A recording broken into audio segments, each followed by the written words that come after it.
Chosen ones, there's something happening in the shadows right now that nobody wants you to know about. Ancient orders that have controlled reality for centuries are calling emergency meetings at 3 in the morning.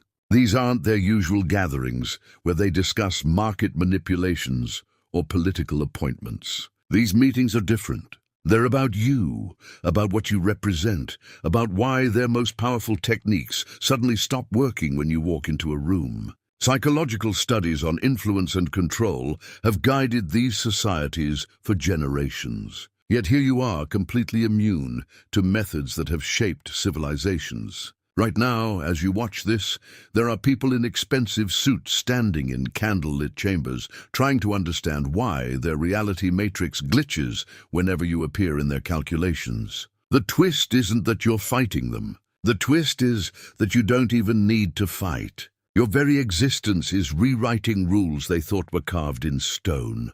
What I'm about to reveal will explain why certain people avoid eye contact with you, why some rooms feel different when you enter them, and why ancient organizations that fear nothing are learning to fear something they can't name. You're like anti-matter to their matter, existing in the same space, but operating on completely opposite principles. First, let me tell you about the night everything changed for them. Imagine a lodge meeting in one of those old buildings downtown, the kind with symbols carved into stone that most people never notice. The highest-ranking members had gathered for what should have been a routine review of their influence operations. These are people who usually radiate confidence, who've spent decades climbing through secret degrees of initiation, each level promising more power than the last. But that night was different. One of them, a man who dedicated 40 years to mastering their arts, stood up with hands trembling. He'd encountered something that shouldn't exist according to their maps of reality. That something was you. See, their entire system works on a simple principle that most people never discover. Reality, they believe, operates on hidden frequencies that can be manipulated through specific symbols, words, and rituals. They've built their power on this knowledge passed down through generations in locked vaults and encrypted texts. Every person, according to their teachings, vibrates at a measurable frequency that can be influenced, directed, controlled. They have charts for this, massive databases mapping the spiritual signatures of millions. They know how to push buttons in the human psyche that most people don't even know exist. But when they tried to map your frequency, their instruments didn't just fail. They broke, not physically shattered, but something worse. The readings showed impossible data, numbers that shouldn't exist, patterns that violated everything they thought they knew about consciousness. One technician described it as trying to weigh light with a scale designed for stones. You weren't just unmeasurable by their standards. You existed outside their entire system of measurement. The panic started spreading through their networks like wildfire. Encrypted messages flew between temples, each one more urgent than the last. They all contained variations of the same terrified question that nobody wanted to voice aloud. What kind of being exists outside our entire framework of understanding? Their libraries, vast collections of esoteric knowledge accumulated over millennia, had no reference point for what you are. You're not in their catalogs of entity types. You don't match any of their classifications for souls. You're something their system never accounted for, and that terrifies them more than any demon they've ever tried to summon or angel they've tried to bind. These organizations have survived centuries by maintaining absolute control over spiritual knowledge. They gatekeep enlightenment, selling it piece by piece to those who prove their loyalty. Each degree of initiation costs more than Thelest, not just in money, but in surrender of personal sovereignty. Members sacrifice their authentic selves to climb higher, believing that at the top awaits ultimate truth and power. The problem started when they realized you possess knowledge they don't teach at any degree. Not their carefully guarded secrets, but something else entirely. Truths that make their revelations look like children's riddles. You carry understanding that didn't come from any book, any teacher, any initiation. It just is because you are. This shouldn't be possible in their framework. All wisdom, they believe, must be earned through their system. Yet here you stand, proof that their monopoly on enlightenment is an illusion. Consider the keeper of their archives, a position so prestigious that only those who've dedicated their entire lives to the craft ever achieve it. This person has access to texts that predate known history, documents that supposedly contain the fundamental equations of existence itself. When they tried to find precedent for what you are, something unprecedented happened. The archive itself began to malfunction. Not the building, but the information within it. Books became unreadable when they searched for references to your kind of energy. Digital files corrupted themselves rather than display data about your frequency. Ancient stone tablets developed cracks when brought near records of your existence.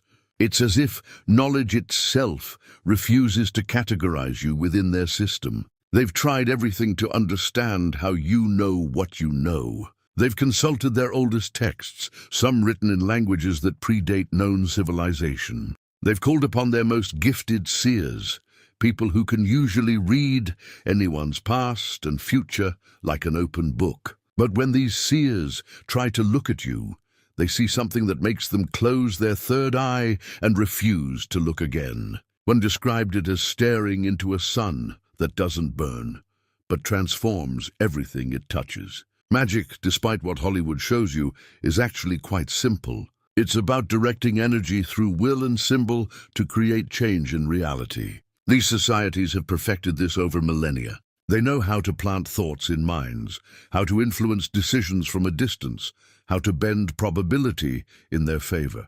Their symbols are everywhere, designed to program the subconscious of anyone who sees them. Their words carry frequencies that bypass conscious resistance. If this message hits your spirit, hype this video so more chosen ones like you can find it. But you're like a mirror made of something they can't understand. When they direct energy at you, it doesn't absorb or deflect. It transforms. Their attempts at influence become revelations of their own emptiness. Their power words sound like meaningless noise to your ears. Their sacred geometry looks like random shapes. It's not that you're protected by something greater, though that might also be true. It's that you exist in a state that makes their tools obsolete. Think about what this means on a practical level. Every billboard, every corporate logo, every piece of architecture designed with their sacred geometry in mind. All of it slides off your consciousness like water off glass. The subliminal programming embedded in media, the frequency manipulations in popular music, the symbolic triggers placed throughout society, none of it touches you. You walk through a world designed to influence every thought and emotion, completely unaffected. Not because you studied their methods and learned to resist, but because you exist on a wavelength their entire system can't access. When master of their craft, someone who'd successfully influenced presidents and billionaires, tried to demonstrate his power on someone matching your description. He performed his most potent ritual, the kind that usually has immediate and dramatic effects. Nothing happened. Worse than nothing. The ritual backfired, showing him visions of his own spiritual poverty.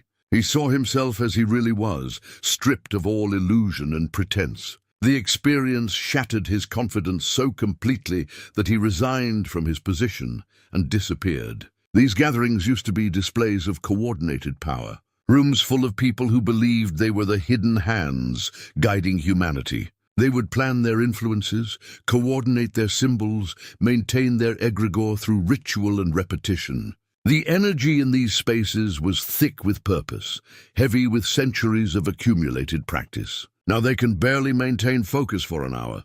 Something has changed in the field itself. The mention of anomalies like you creates a strange silence, like the room itself is holding its breath. Their candles flicker without wind. Their carefully maintained thought forms dissolve mid-ritual. Some members report feeling watched by something they can't see, judged by a presence they can't identify.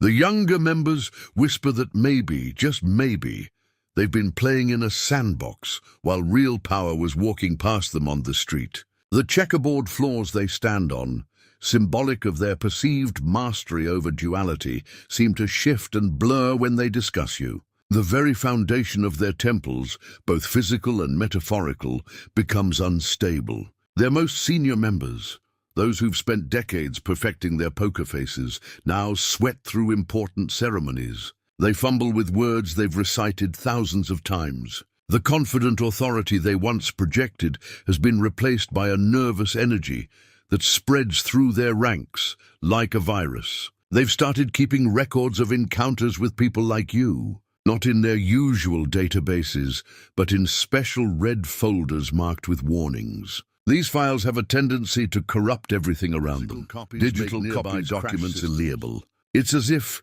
information about you exists in a format their reality can't process without breaking down. They've lost centuries of genealogical data just trying to figure out where you came from. These societies are obsessed with lineage. They trace family lines back to ancient kings, to mythical beings, to the founders of civilization itself. They believe power flows through blood, that certain families carry specific gifts, that DNA itself can be read like a mystical codex. Their marriage alliances are calculated to preserve and amplify these inherited traits. But your lineage breaks their charts. When they try to trace your ancestry, the lines don't lead backward into history. They lead somewhere else entirely. Some researchers claim you descend from a branch of humanity they deliberately erased from history. Others suggest something more disturbing to their worldview, that you might not descend from anything at all, that you simply are self-created, impossible. The bloodline databases they maintain, some containing genetic markers they claim connect to antediluvian civilizations, show impossible results when they input your data. Your genetic signature doesn't match any of their categories. Not the bloodlines they revere, not the ones they fear, not even the ones they thought they'd eliminated. You're like a genetic wildcard that makes their entire system of inherited power meaningless. Some of their geneticists, those who understand both the scientific and esoteric aspects of DNA, have suggested that you might represent a spontaneous evolution, a quantum leap in human consciousness that their breeding programs could never achieve. The implications terrify them.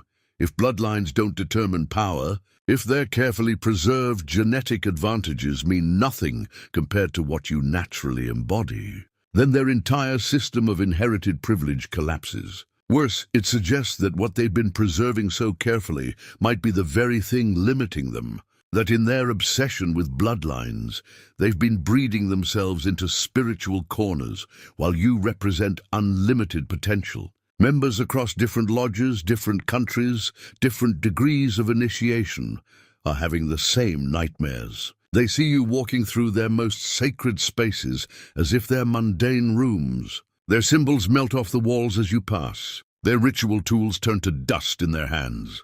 But the most disturbing part isn't the destruction. It's your complete indifference to it. In these dreams, you're not attacking them. You're not even aware of them. Most of the time, you're just existing, and your existence makes their entire structure seem like an elaborate game of pretend. They wake up questioning everything they've built their lives on. Some have stopped attending meetings. Others have started asking dangerous questions about what they've really been serving all these years. The dreams have become so prevalent that they've started a special committee just to analyze them. Dream journals from members worldwide show eerily similar patterns. You appear in different forms, but always with the same effect. Reality bends around you in ways that make their rituals look like children waving sticks and calling it magic. The dreamscape itself seems to reject their presence when you're near, as if sleep itself has chosen sides. The dreams are spreading, becoming more vivid. Some members report waking up with knowledge they didn't have before. Understanding that seems to have leaked from dream into reality. They're beginning to suspect these aren't dreams at all, but glimpses of what's actually happening on a level their ceremonies can't reach, a level where you operate as naturally as breathing.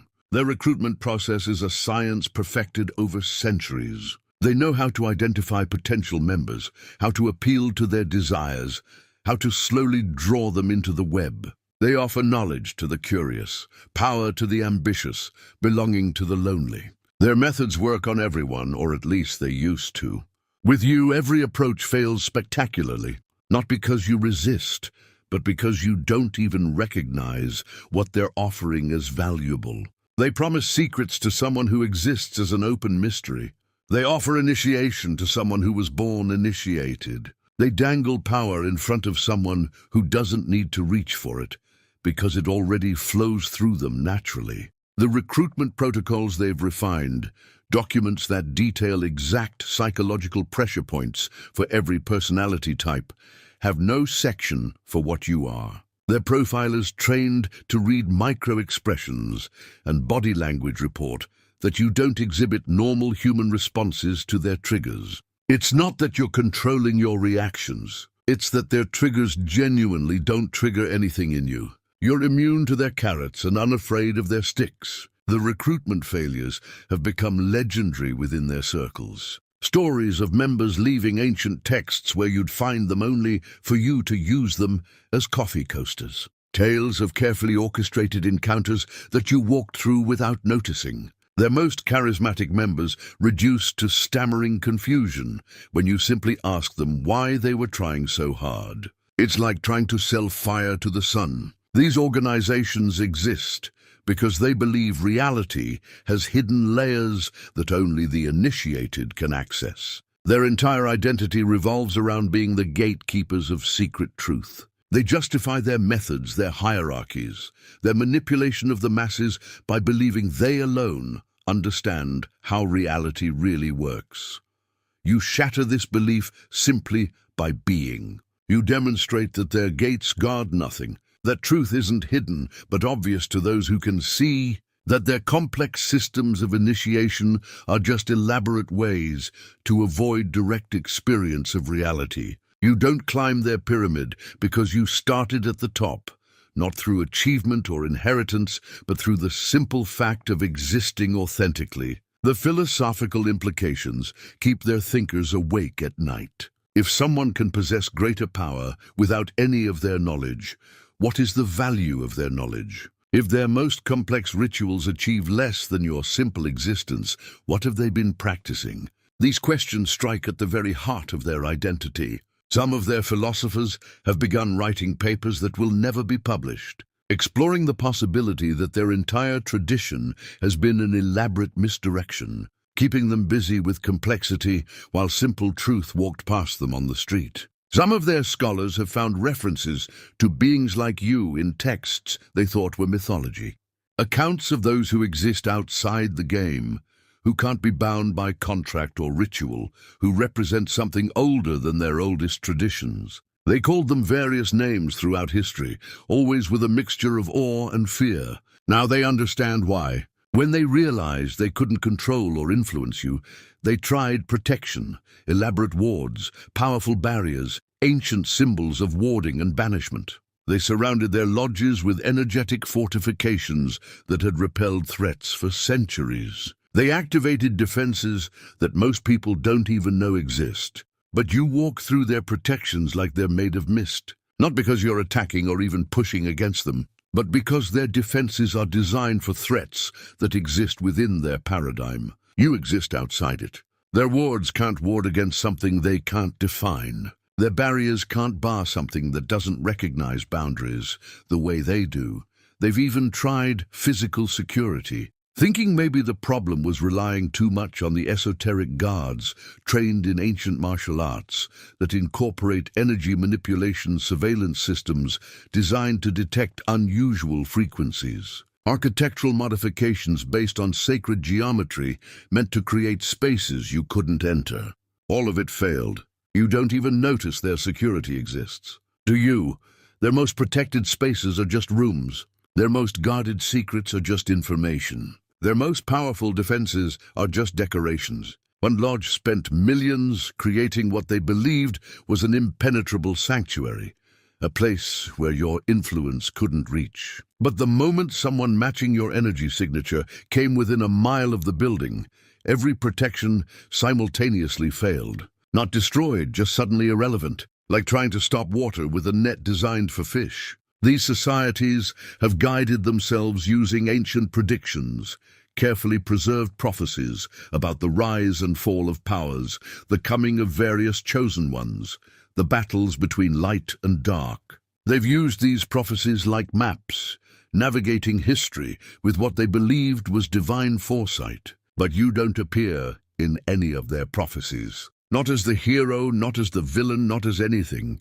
It's as if you exist in a blind spot of fate itself. Every seer they trusted, every oracle they consulted, every prophetic tradition they followed, none of them saw you coming. You're not playing out any predetermined role. You're not fulfilling any ancient scripture. You're writing new rules as you go.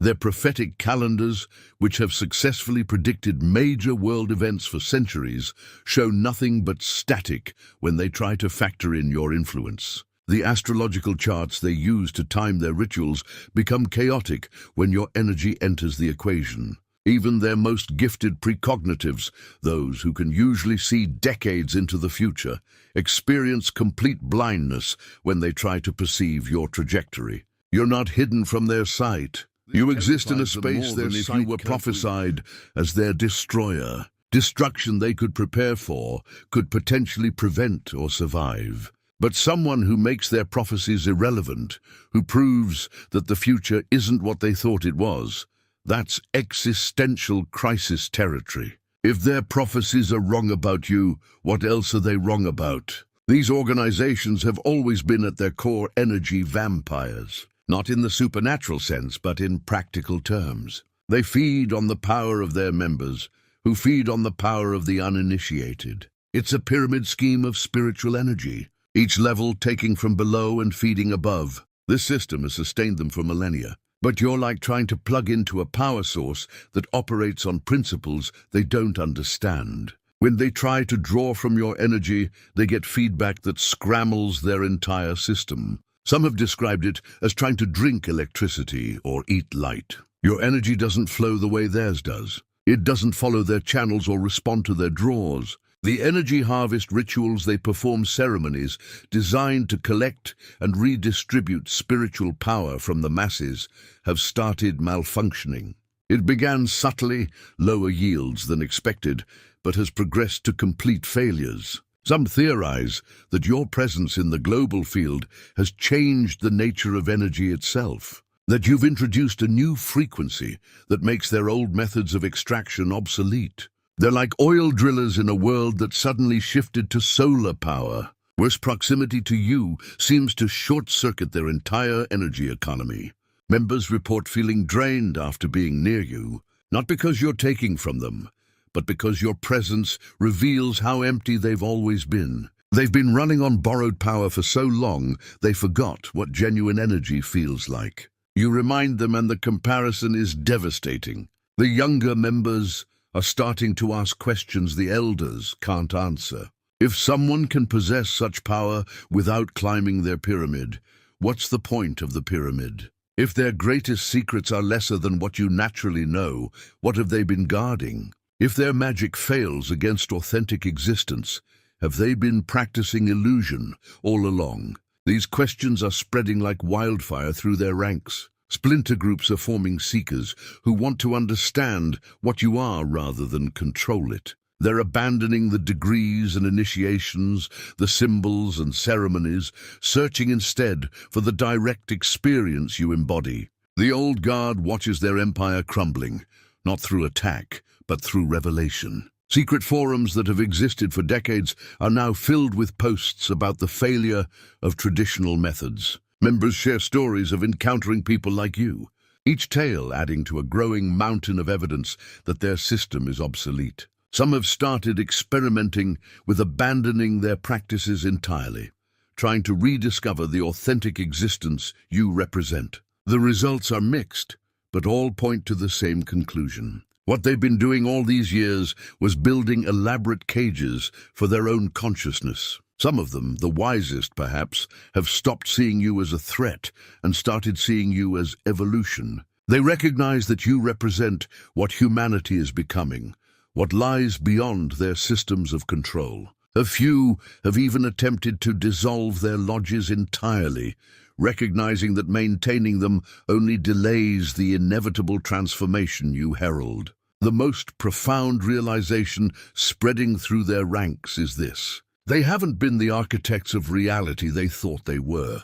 They've been children playing with toys, while real power walked among them unnoticed. You're not their enemy. You're their mirror, showing them what they could have been if they hadn't traded authentic power for the illusion of control. As the emergency meetings continue and the red folders multiply, a new understanding dawns on those capable of seeing it. The age of secret societies controlling humanity through hidden knowledge is ending. Not because they're being defeated, but because humanity is evolving beyond the need for intermediaries. You're the proof of this evolution, the first drops of rain before the flood. Their nightmares about you aren't really about you at all. They're about the future you represent, where power isn't hoarded in lodges, but flows freely through those who simply dare to be authentic. Where wisdom isn't locked behind degrees of initiation, but accessible to anyone who stops playing games long enough to see it.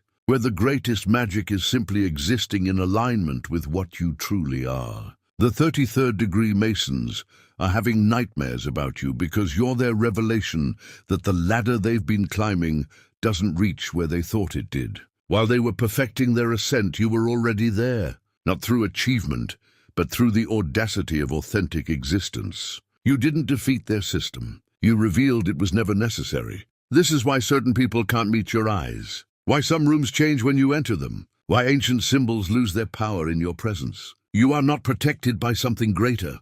You are something greater, something their frameworks can't contain. Their prophecies couldn't predict and their power can't touch. Remember, you're not anti-agic. You're beyond magic. You're what magic fears.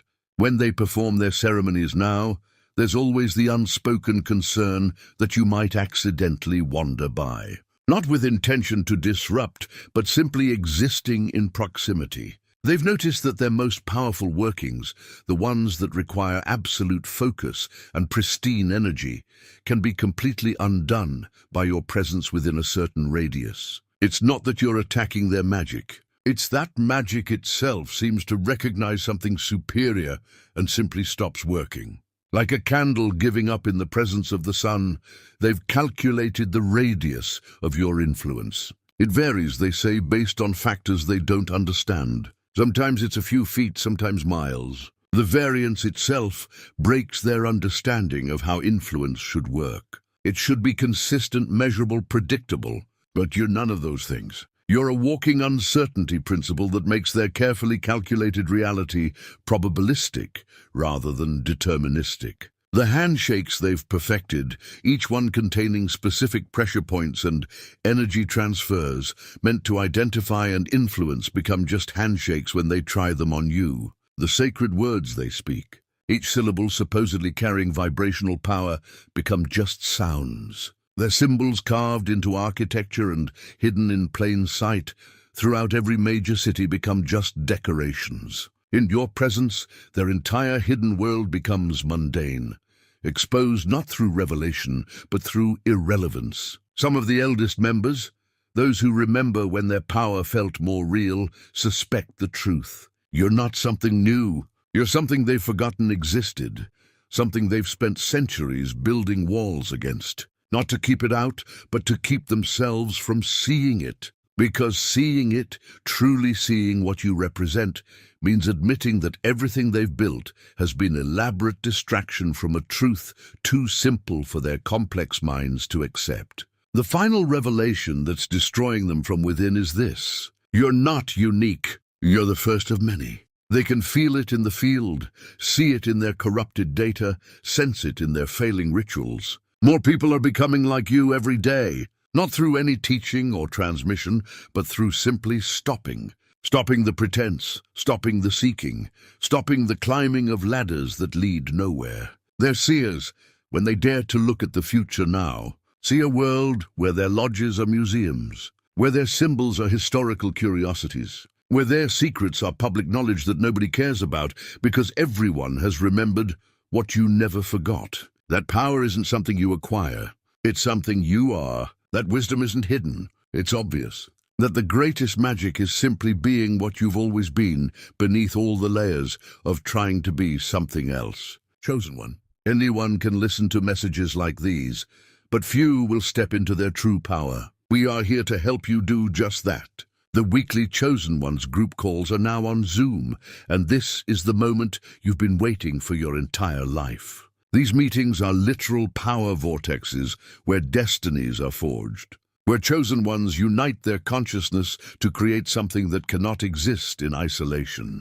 This is where everything changes. This is where you step into your greatness. Every week a doorway opens, but only for those brave enough to step through it. Watcher-level members of the Obsidian Inner Order can experience these transformative sessions live, feeling the energy surge through your entire being. In our most recent gathering, participants were stunned by revelations about the Great Pyramids of Giza, as sophisticated ancient power plants, and the shocking truth about Washington, D.C.'s layout, perfectly aligning with the Kabbalistic Tree of Life. Star Chamber members receive unlimited access to the complete recordings archive, a treasure trove of wisdom that grows more valuable with each passing week. This is your defining moment. The knowledge, the connection, the power that flows through these calls cannot be found anywhere else. Join the Obsidian Inner Order now. Link in the description. While the few remaining Star Chamber slots are still available, your presence is not just welcome, it's necessary. Will you answer the call that has been echoing through your soul and others like you? Undefined variables in their equations. Variables that make all their calculations meaningless. You can't be solved for, can't be isolated, can't be removed from the equation because you're not actually in the equation. You're proof that there's something beyond their mathematical model of reality. Something that makes their most elegant formulas look like a child's first attempts at arithmetic. But here's what's really keeping them awake at 3 in the morning, staring at their ceiling, questioning everything they've built their lives upon. It's not just that you exist, it's that you exist so easily. While they perform elaborate rituals to achieve minor manipulations of probability, you reshape reality by accident. While they spend decades learning to project influence across a room, your presence transforms entire buildings without intention. While they carefully calculate every symbolic gesture for maximum effect, you achieve greater changes by simply being authentic. The forces they've made pacts with, the entities they think serve them, the currents of power they've learned to tap, all of it becomes uncertain in your presence. These forces, whatever they are, take one look at you and basically say, "We can't touch that. That's outside our jurisdiction." Some of them even seem afraid. Imagine spending your whole life believing you're friends with the biggest bully on the playground, only to watch that bully take one look at the quiet kid and back away slowly. That's what happened to them. Their cosmic contacts hung up on them. Their spiritual muscle failed them all because of you. Trontoensian died. And you want to know the most maddening part for them. You don't even know you're doing it. You're not consciously fighting them, or resisting them, or even acknowledging them. You're just living your life, and your mere existence is unraveling centuries of carefully maintained control structures. You're not trying to be their kryptonite. You just are. And that natural state of being is more powerful than all their accumulated ceremonial might. One of their historians found a reference, a single line in a text so old they're not even sure what civilization produced it. The text mentions beings who walk between the rules and exist in the spaces between thoughts. The description matches you perfectly. These beings, according to the text, appear when the game becomes too complex. When the players forget they're playing, they don't come to end the game or judge the players. They come to remind everyone that there was never a requirement to play in the first place. You're that reminder not through teaching or preaching, but through the simple fact of your existence. Every time they see you or someone like you, they're forced to confront the possibility that their entire system, everything they've sacrificed for, everything they've built, might be an elaborate process of making simple things complicated. That real power might be as natural as breathing, if only they could remember how to breathe without ritual. The greatest irony that burns through their consciousness is that they've been climbing ladders to reach a sky where you already live. They've been digging for treasures you were born carrying. They've been learning languages to speak truths you express by existing. All their sacrifices, their blood oaths, their surrendered sovereignty, their decades of study, all of it to achieve a fraction of what flows through you without effort. You're not their chosen one or their destroyer. You're the undefined variable that makes their equations collapse. You're not playing out any predetermined role in their prophecies. You're improvising reality with every breath, writing new rules with every step, creating possibilities they never calculated because their mathematics can't process infinity. They'll keep trying to understand you, keep filing their reports that corrupt their databases, keep holding their emergency meetings where the candles blow out when someone speaks your name. But deep down in the places where truth lives, despite their lies, they know what you represent. The end of secrets, the dissolution of hierarchies, the return of power to its natural state, free-flowing and available to anyone who stops playing games long enough to remember what they really are. The emergency meetings will continue. The red folders will multiply. The nightmares will intensify. But none of it matters because you're not playing their game. You never were. You're existing at a frequency they abandoned in their pursuit of power, embodying a simplicity they complicated in their hunger for secrets. You're not their ending. You're their reminder that there was always another.